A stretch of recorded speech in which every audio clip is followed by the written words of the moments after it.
L'éditorial du matin, c'est une réflexion sur l'actualité brûlante, des développements importants, des sujets d'ALIA et d'intégration. C'est tous les matins sur Studio Kalita.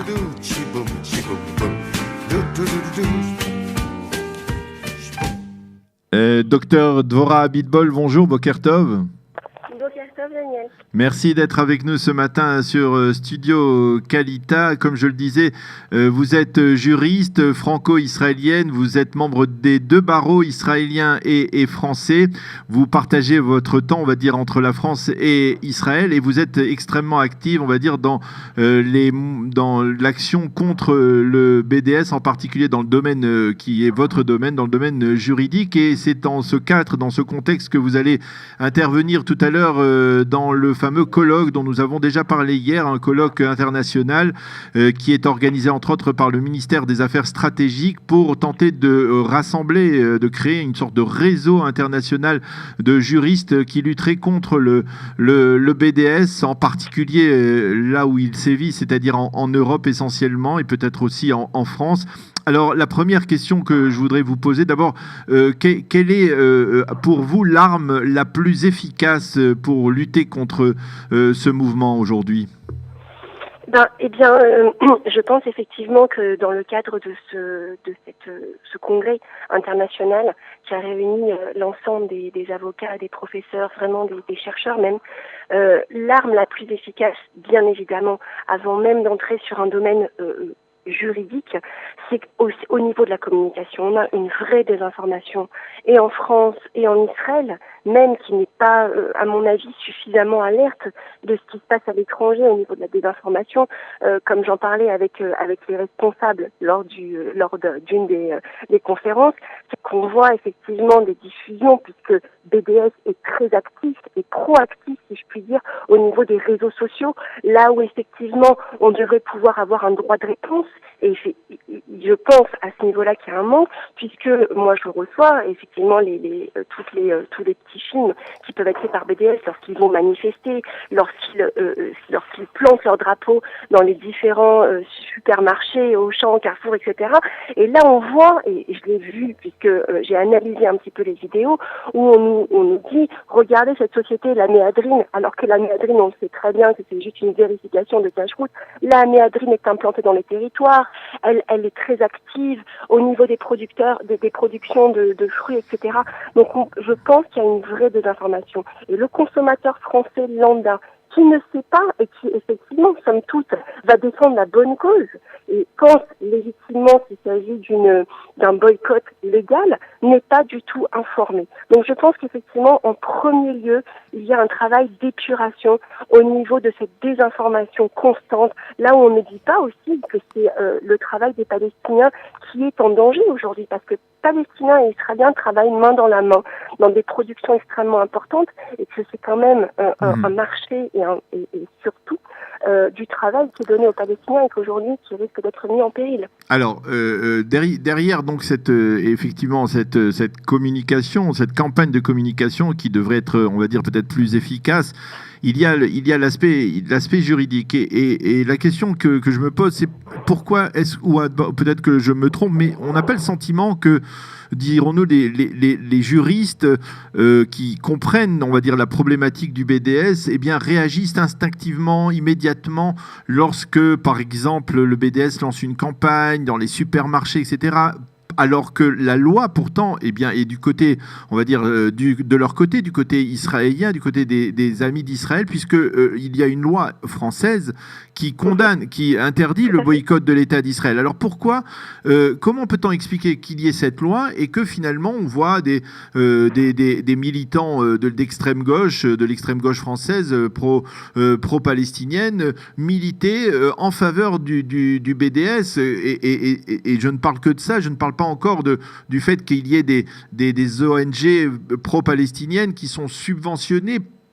par le gouvernement français alors qu'elles soutiennent le BDS, le boycott d'Israël. Comment expliquer tout cela ? Daniel, vous mettez le point sur une contradiction latente Et effectivement, elle est tellement saillante qu'on ne comprend pas comment est-ce possible, effectivement, comme vous le dites. D'un côté, on a un panel de jurisprudence qui a commencé, on a déposé, vous savez très bien, par le biais de plusieurs associations ou par le biais d'un des précurseurs, qui est le BNVCA, avec son président Samy Gozlan, où on a eu à peu près aujourd'hui, on compte 250 plaintes, 80 personnes qui ont été incriminées devant les tribunaux depuis 2009, que les plaintes ont été déposées pour les appels au boycott, avec toutes les jurisprudences des tribunaux de Bordeaux, des tribunaux de Colmar, qui ont à chaque fois, bien évidemment, confirmé, et jusqu'à la Cour de cassation, qui affirme clairement qu'ici est caractérisé l'élément matériel dès l'instant où il y a une provocation à cette discrimination. Alors, bien évidemment, on a de toute façon des textes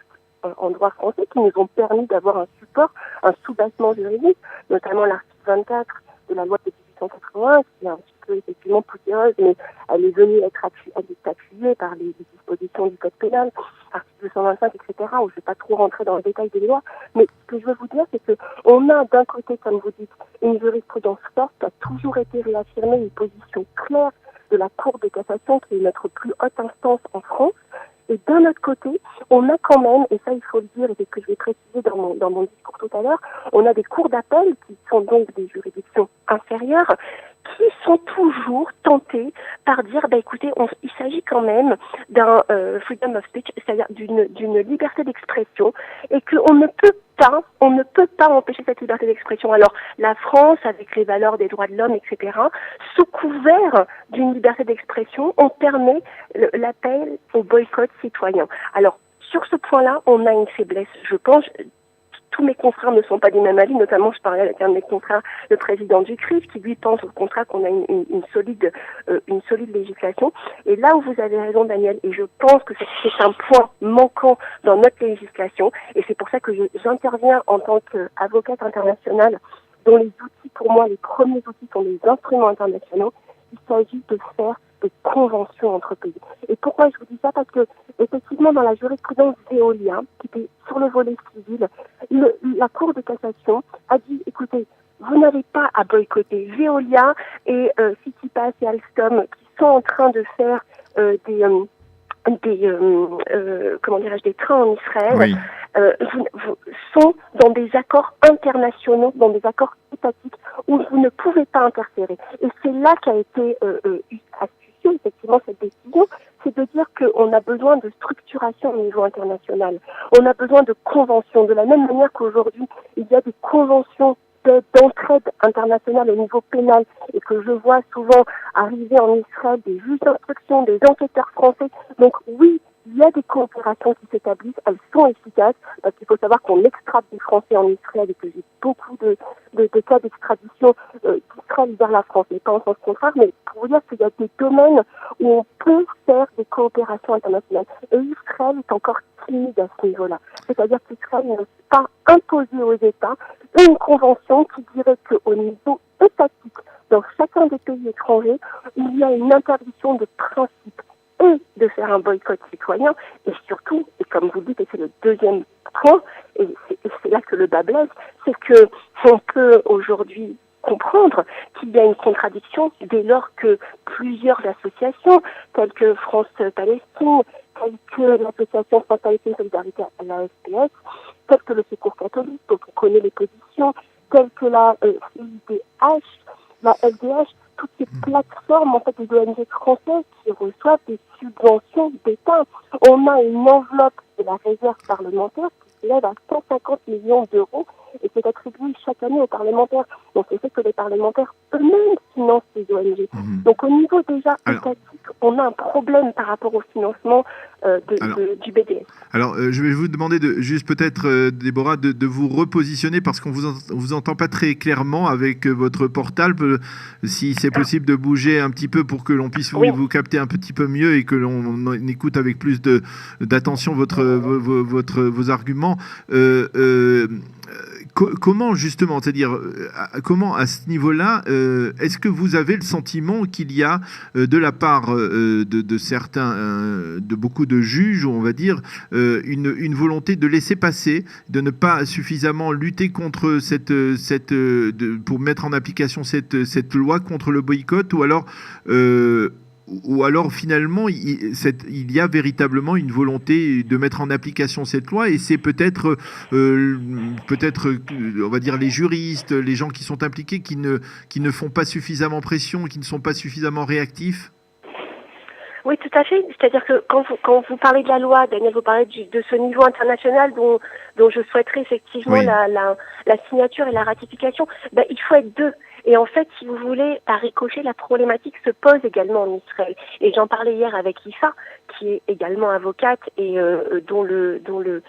si vous voulez, dont maintenant je fais partie également du réseau de l'International Legal Forum, lutte aujourd'hui déjà pour faire passer des lois en interne. Parce qu'il faut savoir qu'en Israël, il y a eu un bagat sur la dernière loi civile, on n'est même pas sur du pénal, parce qu'on essaie d'abord, dans un premier temps, de faire passer une loi au niveau civil contre le boycott, qui a été retoquée, qui a d'abord été refusée au niveau du bagat, dont la Cour suprême israélienne, qui a dit non, la loi est invalidée, donc il a fallu la réécrire. Elle va être déposée dans 2 semaines, j'en parlais avec eux justement, elle va être redéposée avec les modifications nécessaires. Donc si vous voulez, déjà on a une problématique au niveau de la structure interne, de la législation interne israélienne, qui n'a pas une législation claire en la matière. Donc, bien évidemment, tant qu'on n'a pas une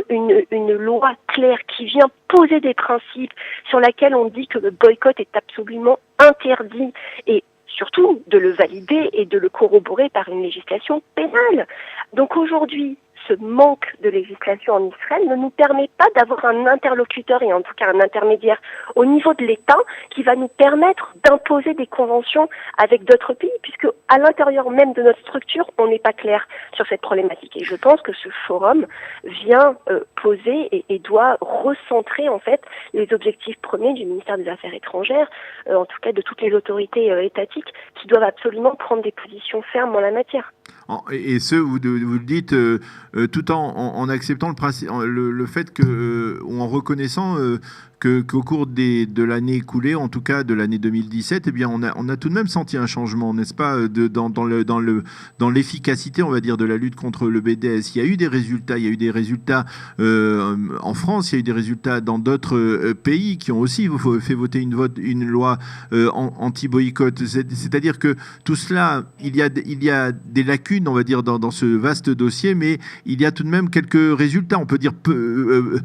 il y a des progrès, mais peu mieux faire, c'est ce que l'on pourrait dire. Exactement, puisque aujourd'hui, et comme vous l'avez précisé Daniel en début de conversation, ce n'est pas normal que l'on puisse avoir encore des autorisations préfectorales pour pouvoir manifester, pour pouvoir de façon intrusive rentrer dans des hypermarchés, poser des pancartes, faire cette discrimination positive au niveau des produits israéliens. Parce que comme disait hier, à juste titre, le président de la Knesset, Yuval Ebenstein, il le disait clairement, il disait attendez, vous ne voyez pas des militants ou des activistes BDS dans les hôpitaux à côté de lits de personnes dont tous les matériaux, enfin toute technologie médicale a été établie, en tout cas faite par des startups israéliennes. Vous ne les voyez pas lorsqu'ils sont en conférence, alors que leurs portables, tous les composants électroniques de leurs portables proviennent d'Israël. Donc le BDS, si vous voulez une discrimination sélective, d'accord,